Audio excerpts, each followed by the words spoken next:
And he's like, I do this because if I say it enough, then the people will not believe what you all report. It's intentional. Hey everyone, big news today. The Harris campaign is gearing up to tackle the GOP's efforts to challenge the 2024 election results. Joy Reid has called it Trump's deliberate move to undermine the vote. And the buzz is real. My feed is packed with stories about the GOP's plans to question, intimidate, and contest. Curious about how the Democrats are responding? We've got insights from a recent MSNBC roundtable where Michael Steele breaks down Trump's strategy and why it feels like déjà vu from 2020. What do you think? Will Harris' plans be enough to counter these challenges? Drop your thoughts in the comments. Let's discuss. Now that he's behind, the implication is they're stealing the election.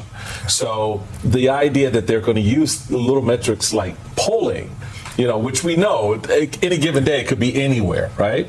As a basis for arguing, making the case to voters, see, they're stealing the election because I was ahead, now I'm behind, therefore something nefarious must be going on. That's how deep into this. This is all part of the 2025, Project 2025 playbook to sort of put in motion narratives that undermine our trust in our system.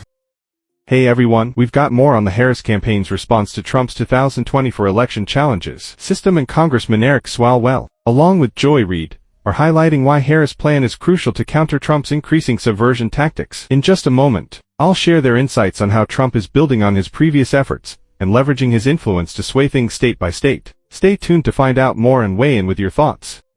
He's getting better, right? I mean, he's learned from what didn't work in 2020, and he's almost setting the predicate much earlier. And so we have to really inoculate against and guard against intimidation that you're going to see of poll workers or suggestions that it's rigged to try and suppress people from even turning out. And we have to be the party that always prefers voting over violence. You are absolutely right. He learned you got to start a little earlier. You got to say it often in terms of if you want to undermine the election.